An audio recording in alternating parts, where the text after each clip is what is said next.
Ya, bagaimana Pak? Ya, yang terkena virus corona orang katakan Raja Wali. Saya termasuk mengangkat jenazahnya. Ya. Termasuk solati lagi. Wallah. Maka saya bertetangga lagi. Allah. Maka ini solati itu mesti saya. Ya. Mengapa mau takut dengan penyakit corona? Takutlah kepada Allah. Allah. Karena Allah lah yang memberikan penyakit. Allah yang mematikan, bukan corona. Kalau ada orang bilang dia mati karena corona, ini orang iman rusak ini. Dia mati karena ajalnya. Karena ajalnya Allah Ta'ala datangkan corona. Insyaallah semua di masjid. Kalau ada orang melarang ke masjid, ini orang rusak otaknya ini. Rusak imannya ini, buntu otaknya. Insyaallah. Karena ini cari mainan 4 bulan semua. Pokoknya presiden sampai sejarah sampai di bawah 4 bulan semua. Insyaallah. Insyaallah. Baru satu macam virus corona datang seluruh dunia geger. Gampang selesaikan itu corona, kirim jemaah-jemaah ke tempat corona. Virus corona takut sama jemaah, jemaah takut sama virus. Jemaah hanya takut kepada Allah SWT. Jemaah tidak takut dengan corona.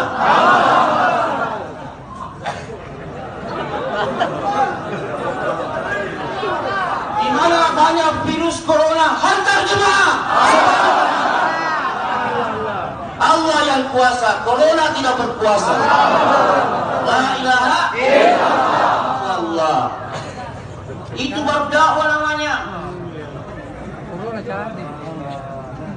Mau menyelesaikan masalah dengan cara sendiri, bertambah masalah. Begitu banyak biaya yang dikeluarkan untuk menyelesaikan masalah, bukannya berkurang, bertambah. Waktu yang lalu kita melihat ada saudara seiman kita, Muslim, yang mengatakan, mari dari virus corona ini kita datangi sehingga corona itu takut. Adalah salah satu jemaah, ya saudara seiman kita, Ustaz. Mohon petunjuk. Sehingga sampai akhirnya mereka diisolasi di salah satu masjid di Jakarta, di Konjuru itu, Ustaz. Tapi ya, Anda coba sempat baca beberapa berita, bahkan di Malaysia dan di India sendiri, ya mereka diisolasi ya di masjid-masjid mereka di tengah-tengah wabah seperti ini. Toh mereka sepertinya masih melakukan kegiatan-kegiatan dakwahnya mereka. Jadi mungkin jadi pertanyaan, kok bisa mereka bersikeras dalam keadaan para medis, para dokter, dan juga pemerintah sudah melarang untuk berkumpul di tempat-tempat yang tempat keramaian. Jadi dokter sebenarnya ada suatu prinsip di dalam agama mereka yang mungkin yang perlu diluruskan. Ya, la ilaha illallah adalah kalimat tauhid. Yang kita ketahui seluruh para nabi dan rasul mereka berdakwah di atas kalimat tauhid ini. Sehingga Allah Subhanahu wa taala dan rasulnya telah menjelaskan kepada kita apa hakikat dari makna kalimat tauhid itu sendiri. Dalam sebuah ayat Allah mengatakan, "Wa idz qala Ibrahimu li abihi wa qaumihi innani bara'un mimma ta'budun illa alladzi fatarani fa innahu sayahdin." Ayat ini merupakan di antara ayat yang paling jelas menggambarkan dan menjelaskan tentang makna kalimat tauhid.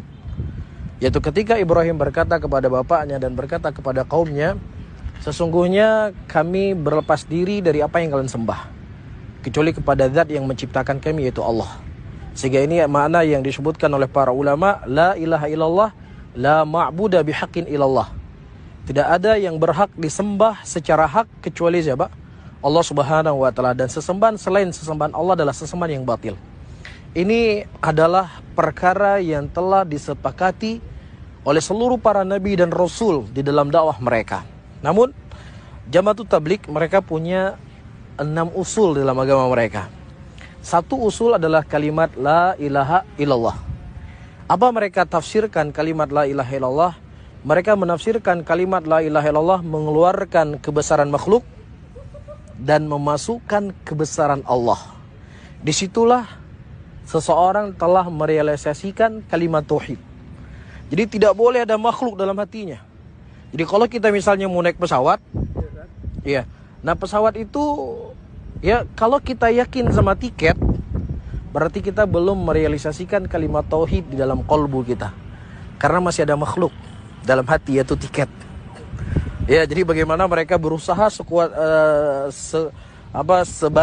sebatas ilmu mereka dan keimanan yang ada dalam hati mereka, menurut mereka kita bisa naik pesawat tanpa perlu dengan tiket. Ya, nah inilah menjadi sebab kenapa teman-teman atau saudara-saudara kita dari jamaah tersebut mereka bahasa kasarnya ngeyel. Karena virus corona itu makhluk. Tidak boleh ada virus corona itu dalam hati kita. Berarti kalau seandainya ada kekhawatiran kita kepada corona, berarti kita belum mentauhidkan Allah. Kita belum merealisasikan kalimat tauhid. Maka corona ini makhluk Allah yang kecil yang harus kita keluarkan. Allah Maha Besar. Iya, ini adalah sebuah hal yang keliru dalam mereka memahami kalimat tauhid. Karena makhluk dalam hati ini tidak akan bisa dihilangkan. Ya, Rasulullah SAW manusia yang paling mentauhidkan Allah. Manusia yang paling mengerti tentang kalimat la ilaha illallah. Beliau berkata, hubbiba ilayya minad dunya an-nisa wa tib. Sesuatu yang paling aku cintai daripada perkara dunia ini adalah minyak wangi dan wanita. Nah, cinta itu letaknya di mana? Di dengkul? Atau di jari kaki kita? Cinta itu dalam hati. Jadi ada kecintaan dari Nabi SAW dalam kolbu beliau kepada wanita dan minyak wangi. Ada makhluk dalam hati beliau. Dan ini adalah sesuatu tabiat yang memang tidak bisa dihilangkan dari seseorang manusia. Dan itu tidak mengurangi sama sekali ketauhidan seseorang. Bahkan di sana disebutkan oleh para ulama, ketika seseorang meninggalkan sebab, justru dia telah mencela syariat. Karena Islam datang dengan sebab dan musabab. Rasulullah mengatakan, ya dalam hadisnya, ya fangkihu atau nikahilah kalian, tazawwaju waludal wadud, fa inni mukatsirum bikum umamun yaumal qiyamah. Nikahilah oleh kalian wanita-wanita yang bisa memberi kalian banyak anak, sesungguhnya aku bangga dengan banyaknya kalian nanti di yaumul qiyamah. Ada sebab di sini. Apa sebab seseorang itu punya anak? Dengan dia menikah.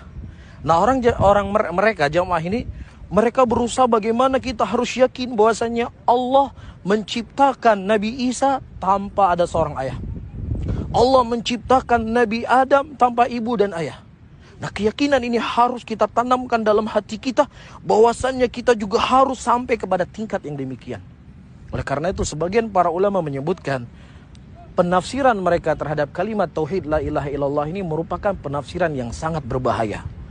Karena akan sampai kepada derajat hululiyah, ya, wal ittihadiyah. Dan itu merupakan sifatnya Allah. Allah mampu menciptakan manusia tanpa anak, tanpa ibu, tanpa ayah.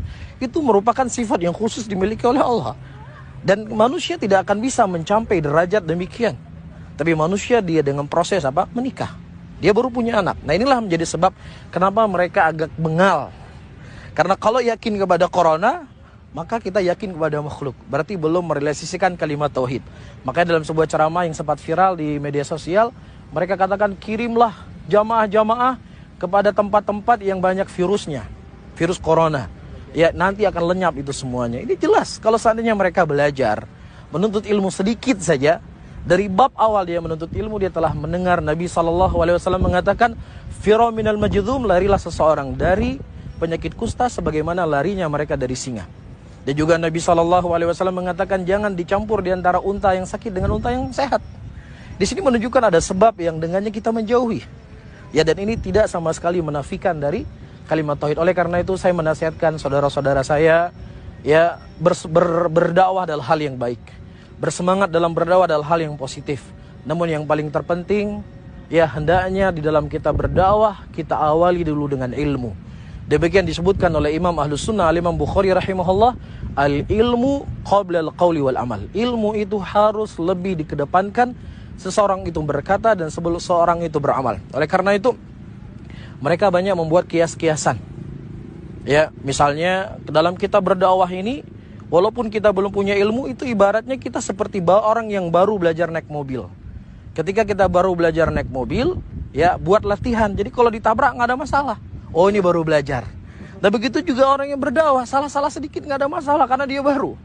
Ini merupakan pikiran-pikiran yang datang dari mereka, dan jelas ini menyelisih ayat Al-Quran. Allah mengatakan dalam ayatnya, wala tasifu alsinatukumul kadzib hadza halalun wa hadza haramun litaftaru 'ala Allahi kadzibah. Janganlah engkau mengatakan dengan lisan-lisanmu ini halal ini haram, dan sungguh engkau telah berdusta atas nama Allah Subhanahu wa taala. Ini perkara yang besar. Allah mengharamkan, dia halalkan. Allah halalkan, dia haramkan. Iya, oleh karena itu kita ingatkan kembali kepada saudara-saudara kita, belajarlah, menuntut ilmu lah. Nah, nanti ketika kalian sudah memiliki ilmu, baru kita bisa berdakwah. Bukan harus menjadi seperti Imam Ahmad, harus seperti Imam Malik rahimahullah. Setidaknya apa yang dia sampaikan itu mampu dia kuasai. Ya, sehingga tidak perlu untuk membuat permisalan-permisalan, sudah cukup buat kita Al-Quran dan Sunnah. Sehingga sungguh sangat indah apa yang disebutkan oleh para ulama.